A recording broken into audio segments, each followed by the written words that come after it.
Hello, ladies and gents. Welcome to Otakus versus. This is episode 2, and today we are going to be pitting two different versions against each other. We have the game Batman Returns. We have the Super Nintendo version, which you're seeing right here, versus the Sega Genesis version. And as you guys know, most of you know that I was a Sega Genesis guy. So, and my friend and the kids that I grew up with, they all had Super Nintendo. So if I wanted to play a certain version, we had to go to each other's houses, as I stated in episode 1, and play each other's versions. Heck, even sometimes we borrow each other's consoles to get things going.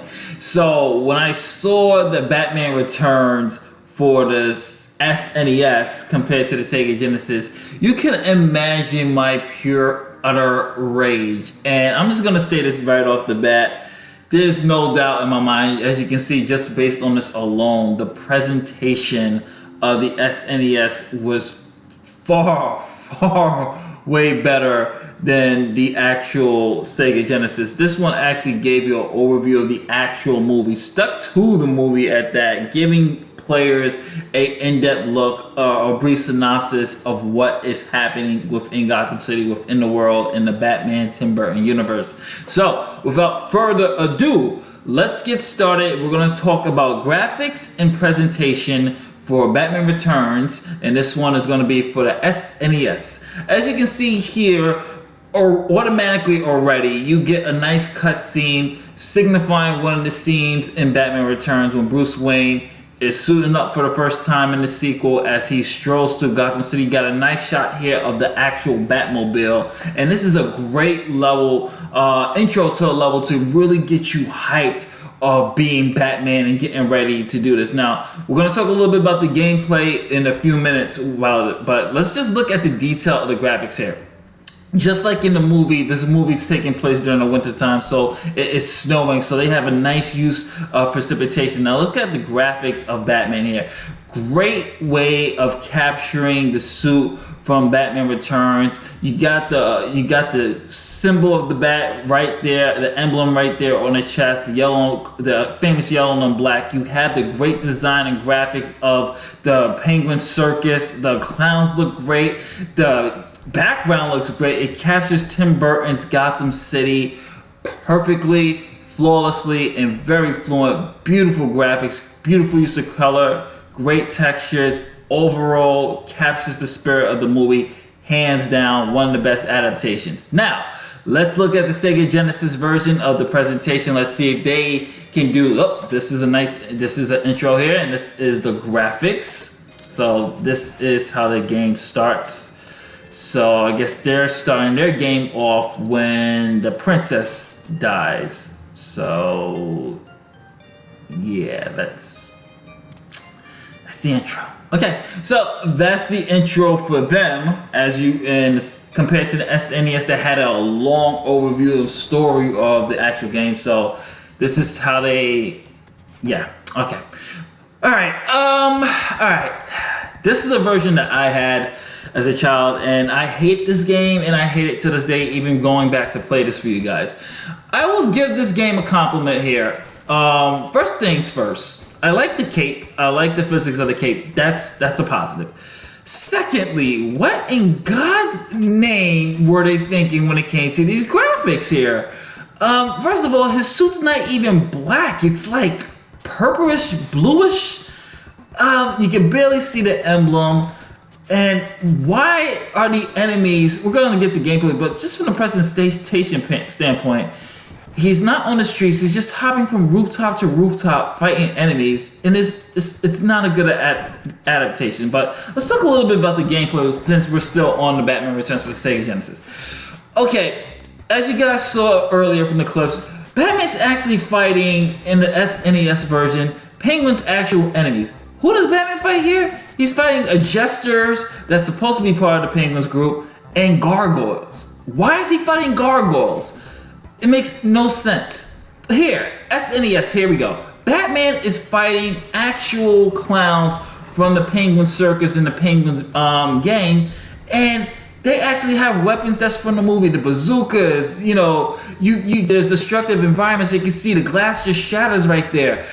It is great, and the gameplay that they decided to do was a beat 'em up, and it works perfectly because you have various gadgets that you can use by pressing the select button, and Batman has a arsenal moves. He's just kicking butt, and compared to the Sega Genesis, which is more of a platformer adventure game, I guess, this one just really nails the aesthetics and the feel of you actually being Batman. You even have the fire clown here, which is really good to see.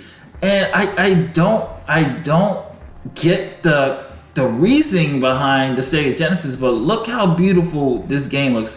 Gameplay is very challenging, even for a beat 'em up. Enemies coming at you at waves and waves and waves, and it actually does get harder because the enemies get more stronger. You get more different various types of enemies that has you thinking on your toes, which I really did enjoy. So gameplay wise, I'm definitely going to be giving this to, hands down, Super Nintendo. And I forgot to tell you, graphics, of course, Super Nintendo, so it's 2-0. So let's go back more into this. Let's listen really closely to the music of this game. So let me hush real quick so you can hear the music.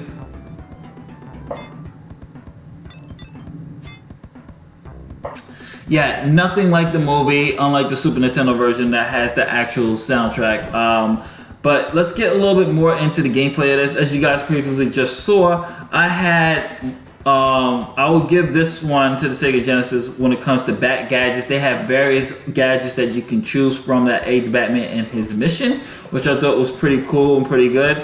But from the music standpoint, it is its own weird, I guess they're going for like this gothic type of vibe, but it doesn't really match. I don't understand why they couldn't pull from the soundtrack of the actual movie like the Super Nintendo version. I guess it had to do with licensing issues, or I don't know. It was a little weird for this game to actually do that. Music, I'm definitely gonna give this to the SNES as well, because SNES had the audacity and had the smarts to actually, actually give us the music from the actual movie. This is boss battles. Boss battles are challenging, but for Batman Returns for the Super Nintendo, it's actually easy if you have all your gadgets and you save your gadgets throughout the level. You can easily dismantle all of that bad guys, so by selecting your gadgets, as you can see here. So for overall of the Batman for the Super Nintendo versus the Sega Genesis, first let's go for the Sega Genesis. Sega Genesis had some very questionable design choices, gameplay choices from a gameplay standpoint. There's enemies here that I just don't know why they're in here. I don't know why we're fighting gargoyles. I have no idea why that was a thing, why someone actually approved that. The gameplay is really not fun. It's actually extremely difficult at times. It gets really, really annoying. Graphic wise, it's not really up to par with the SNES. It doesn't capture the spirit of the movie like the SNES version does. For the superior version, I am definitely hands down not even close by a landslide. Look at the boss battle from this, actually emulating the actual part of Batman Returns when he saves Selina from the clown. Definitely gonna have to go with the Super Nintendo. It is superior in every way, from gameplay, from graphics to music, from presentation, from replay value. I beat Batman Returns for Sega Genesis, and I tell you what, I have not returned to it until I decided to do this video. That's how much I detest that game, how disappointed I was that it wasn't the superior brand, because I was a Sega guy back in the days during this first real console wars. And I definitely will have to give this to the Super Nintendo. They put so much heart and so much effort Konami did with this, and you can't help but say, yeah, this is definitely the more superior version. So what version do you guys like? Do you like the Sega Genesis, or do you like the SNES version? Comment below and let me know. And next month, we're gonna go back into the world of Jurassic Park. as we look at the Lost World when we go from the Sega Genesis version versus the PlayStation version. So that's going to be a really fun one. This is Justin from otakusgeeks.com saying, Lady Days, if you like our videos, don't forget to like and subscribe. And please, most importantly, go visit otakusgeeks.com for more content on anime, video games, and much more. Later Days.